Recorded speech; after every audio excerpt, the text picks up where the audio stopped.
In the heart of a secluded village, shadowed by dense forests and forgotten by time, stood an ancient well. Its moss-covered stones whispered tales of a bygone era, and its dark, seemingly bottomless depths held secrets untold. This village, embraced by silence and superstition, was home to Ethan, a curious teenager with a thirst for the unknown. Ethan lived with his grandparents in a quaint wooden house that creaked with every gust of wind. The village, though small, was rich in folklore, with every alley and corner holding a story. But of all the mysteries that the village cradled in its bosom, none was as captivating nor as feared as the old well. The well, located in the village square, had been a subject of hushed conversations and furtive glances. Ethan had grown up listening to tales about its stories of voices in the night and shadows dancing on the water's surface. Yet, in daylight, it was just an old well, nothing more than a relic of the past. Ethan's intrigue about the well was piqued one evening when he overheard his grandparents discussing it in concerned tones. "It's not just an old well," his grandmother had said, her voice trembling. "It's a gateway, a keeper of secrets best left alone." His grandfather had nodded solemnly, adding, "And at night, it whispers things that no living soul should hear." That night, as Ethan lay in bed, the wind howling outside his window, his mind raced with questions. What secrets did the well hide? Why did it whisper, and to whom? His curiosity, now ignited, refused to be extinguished. The following night, under the cloak of darkness and armed with nothing but a flashlight and his insatiable curiosity, Ethan made his way to the village square. The moon cast a ghostly glow over the well, and as he approached, a chill ran down his spine. Standing at the edge of the well, Ethan peered into the abyss. It was silent at first, but as he strained his ears, faint whispers brushed against his consciousness. The words were indistinct, like echoes from a distant dream, but they were there, unmistakable and eerie. The whispers wrapped around Ethan, pulling him into their embrace. He didn't understand what they said, but he felt their sorrow, their longing, their endless torment. It was as if the well was alive, breathing out the secrets of those long gone. That night, Ethan returned home, his mind swirling with thoughts. He knew one thing for certain: he would return to the well. He had to uncover its mysteries, to understand the source of the whispers that now echoed in his dreams. The well, with its ancient stones and dark waters, had called out to him, and he could not, would not, ignore its call. Ethan's nights became a ritual. As the village slept, he would sneak out to the well, a digital recorder in hand, hoping to capture the elusive whispers. Each visit drew him deeper into the well's mystique. The whispers, though still unclear, felt like a siren's song, luring him into a world that was both terrifying and enthralling. One night, the whispers grew louder, more insistent. Huddled beside the well, Ethan listened intently. The voices were fragmented, like broken shards of glass, each piece a fragment of a larger, hidden truth. They spoke in tongues he did not understand, yet their tone conveyed emotions universal and ancient: fear, sorrow, desperation. With each recording, Ethan's obsession intensified. He spent hours analyzing the sounds, trying to decipher any discernible words or phrases. The whispers began to invade his daily life, echoing in his mind, leaving him distracted and distant. His obsession did not go unnoticed. Mr. Harrow, an elderly villager known for his knowledge of the village's history and folklore, approached Ethan one day. "I see the well has drawn another," he said, his voice tinged with a mixture of concern and resignation. Ethan, eager for any insight, shared his recordings with Mr. Harrow. The old man listened, his face growing paler with each passing moment. When the recordings ended, Mr. Harrow turned to Ethan, his eyes wide with a fear that Ethan had never seen before. "You must stop this," Mr. Harrow urged. "The well, it's not just a well. It's a mouth that speaks of things long buried, long forgotten. You're meddling with forces beyond our understanding." Ethan, however, could not be dissuaded. The mystery of the well had consumed him, and Mr. Harrow's warnings only served to fuel his curiosity. He felt that he was on the verge of a breakthrough, of uncovering a truth hidden for centuries. As Ethan's visits to the well continued, strange occurrences began to unfold around him. Shadows flickered in the corners of his vision, objects in his room seemed to move on their own, and his dreams were plagued by visions of faceless figures, whispering in a language he almost recognized. One night, the whispers changed. They became clear, forming coherent sentences. "Beware the well's curse," they intoned. "Heed our warning, for we are the voices of the forgotten, the lost souls bound to the well's depths." Ethan was both terrified and exhilarated. He now understood the well's true nature. It was a conduit, a link to the spirits of those who had perished under mysterious circumstances throughout the village's history. Their voices, once lost to time, now reached out to him, desperate to be heard. But with this understanding came a growing sense of dread. Ethan realized that the well was more than a mere relic, it was a harbinger of something dark and malevolent. And he, unwittingly, had awakened it. Ethan's life began to revolve entirely around the well. Daylight hours were spent researching the village's history, while nights were dedicated to deciphering the ghostly whispers. He learned of long-forgotten traditions, of rituals performed by the village elders, and of a series of unexplained disappearances that spanned centuries. With each piece of history unearthed, the well's whispers grew more urgent, more desperate. They spoke of hidden truths, of a darkness that had consumed the village long ago. Ethan felt as though he was peeling back layers of a sinister mystery, each layer revealing a new horror.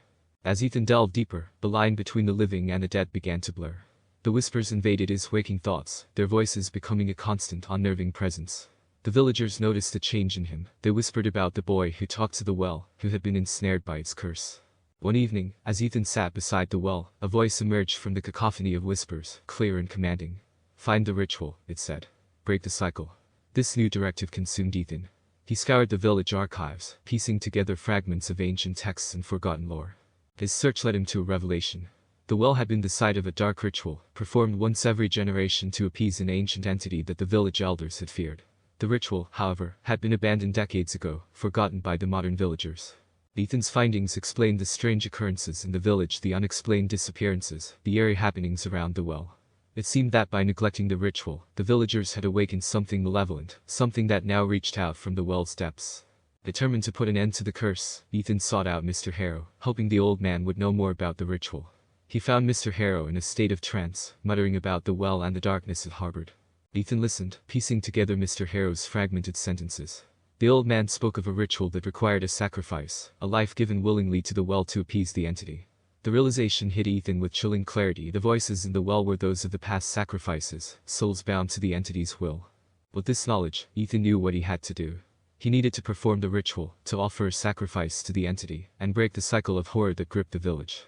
But the thought of a sacrifice, of a life given to the darkness, filled him with dread. Yet, the well's whispers left him no choice. They were relentless, their voices a chorus of pain and despair, urging him to act. Ethan knew that if he did nothing, the entity's influence would only grow, its darkness consuming the village, and all who dwelled within. As the night fell, Ethan made his decision. He would confront the well, perform the ritual, and face whatever horrors lay in its depths. It was a gamble, a leap into the unknown, but it was the only way to silence the whispers and free the village from the well's malevolent grasp. The night was pitch black as Ethan approached the well, the moon hidden behind thick clouds. His heart pounded in his chest, each beat echoing the whispers that now screamed in his mind. In his hands, he carried the items necessary for the ritual, as outlined in the fragmented texts he had pieced together. The village was silent, its inhabitants locked away in their homes, unknowingly awaiting the outcome of Ethan's desperate act. As he stood before the well, the air around him grew colder, the atmosphere charged with a palpable sense of dread. Ethan began the ritual, reciting the ancient incantations he had learned. The words felt alien on his tongue, a language forgotten by time but remembered by the darkness. As he spoke, the wind picked up, howling around him like a chorus of the damned.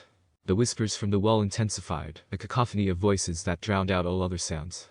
They pleaded, warned, and threatened, but Ethan pushed forward, driven by a determination to end the nightmare. Halfway through the ritual, the ground beneath him trembled. The well's stones vibrated, as if the entity below was stirring, awakening. Ethan's fear mounted, but he continued, his voice steady despite the terror that gripped him. As he uttered the final words of the ritual, a deafening silence fell over the village. The wind ceased its howling, and the voices from the well were abruptly silenced. Ethan stood frozen, waiting for a sign that he had succeeded or unleashed an even greater horror. Then, from the depths of the well, a light emerged, growing brighter and more intense. It was not a warm, comforting light, but a cold, otherworldly glow that filled Ethan with an overwhelming sense of dread. Figures began to rise from the well, ghostly apparitions of those who had been sacrificed over the centuries. Their faces were twisted in anguish, their eyes hollow and filled with an eternal pain. They circled Ethan, their whispers now audible as coherent voices. "You have freed us," they said, their voices a symphony of sorrow and relief. "But the cycle must continue. A sacrifice must be made." Ethan's blood ran cold at their words. He had known this moment might come, yet facing it was a terror beyond his wildest fears. The entity that the well served demanded a life, and he had hoped the ritual would be enough to satisfy it. As the apparitions hovered around him, Ethan knew he had a choice to make. He could sacrifice himself, joining the souls bound to the well, or he could refuse and risk unleashing the entity's wrath upon the village. The decision weighed heavily on him, a burden that felt too great to bear. But as he looked into the faces of the tormented spirits, he knew what he had to do. He could not allow this cycle of horror to continue, could not let another innocent life be consumed by the well's darkness. With a heavy heart, Ethan stepped forward, ready to make the ultimate sacrifice to protect the village, and lay the restless spirits to rest.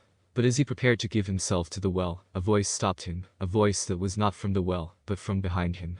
Ethan turned to see Mr. Harrow standing at the edge of the well, his face etched with a mix of fear and determination. "Don't do it, Ethan," he said, his voice trembling. "There's another way." The apparitions hovered restlessly, their whispers turning into agitated murmurs. Ethan, confused and exhausted, looked at Mr. Harrow with desperation in his eyes. "What other way?" he asked. Mr. Harrow stepped forward, holding an ancient artifact in his hands, a relic he had kept hidden, a key to ending the well's curse without a sacrifice. This, he said, holding it out, was part of the original ritual, lost over time. It concealed the well, trapped the entity forever. Ethan hesitated, torn between skepticism and hope. The spirits around him wailed, sensing their chance of release slipping away. But he trusted Mr. Harrow, the man who had watched over him and the village for years. Together, they completed the ritual with the artifact. The light from the well intensified, blinding in its brilliance. The ground shook violently, as if the entity below was raging against its imminent imprisonment. The spirits' wails reached a deafening crescendo, then, one by one, they began to dissipate, their forms dissolving into the light, until only the cold glow remained. As the final words of the ritual were spoken, the light receded, sinking back into the well's depths. A profound silence enveloped the village square. The well, once a source of whispers and horror, was now just an ordinary structure of stone and wood. The malevolent presence that had lingered there was gone, its hold over the village broken. Ethan and Mr. Harrow collapsed to the ground, exhausted but relieved. They had faced the darkness and emerged victorious, though the cost of their ordeal was written in their weary eyes. As dawn broke, the villagers emerged from their homes, drawn to the square by the remnants of the night's tumultuous events. They found Ethan and Mr. Harrow by the well, the air around them now free of the oppressive dread that had once permeated it. The village slowly returned to normal, the well's curse lifted. Ethan, however, was changed. The experiences of the past nights had left a mark on him, a newfound respect for the mysteries and dangers that lay beyond the realm of understanding. The well remained in the village square, a silent sentinel of the past. But it was no longer a source of fear. It had become a symbol of the village's triumph over the darkness, a reminder of the courage and sacrifice of those who dared to face the unknown. In the days that followed, the village gradually returned to its peaceful rhythm. The well, once a source of terror, now stood as a mere relic of a haunting past, its secret seal within. Ethan found himself at the center of attention, with villagers approaching him with a mix of awe and curiosity. However, inside him, there was a void, a sense of loss for something he couldn't quite place.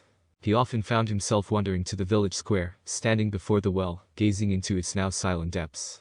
The whispers were gone, yet he felt their echoes in his heart, a haunting reminder of the night he had faced the unimaginable. Mr. Harrow became a frequent visitor to Ethan's home, the bond between them strengthened by their shared ordeal. They would spend hours discussing the village's history, the well, and the mysteries that lay beyond the veil of the known world. Ethan listened intently, absorbing every word, his mind always returning to the well and the spirits he had helped release. As time passed, the well's story turned into legend, a tale told to children and visitors, with a mix of fear and pride. Ethan, however, knew the truth. He knew that the well had been more than just a story, that it had been a gateway to something dark and ancient. He could never forget the voices, the faces of the spirits, and the cold, otherworldly light that had emanated from the well. The experience had changed him, opened his eyes to the mysteries that lurked in the shadows of the world. Years later, Ethan left the village, driven by a desire to explore other mysteries, other forgotten places where the boundary between the natural and the supernatural blurred. But no matter where he went, a part of him remained in the village, by the old well that had whispered secrets in the night. The story ends on an autumn evening, many years after the well had been sealed. A new family had moved into the village, unaware of its history. Their young child, curious and adventurous, wandered to the village square, drawn to the old well. As the child peered into the well, a faint whisper seemed to drift up from its depths. It was a whisper so soft, so subtle, that it might have been just the wind. But the child listened, eyes wide with wonder, as the wind carried echoes of a past long forgotten, whispers of secrets that still lingered in the darkness below. And so, the well remained, a silent guardian of the village's history, its whispers a faint but enduring reminder that some mysteries are never truly gone, merely sleeping, waiting for the next curious soul to listen.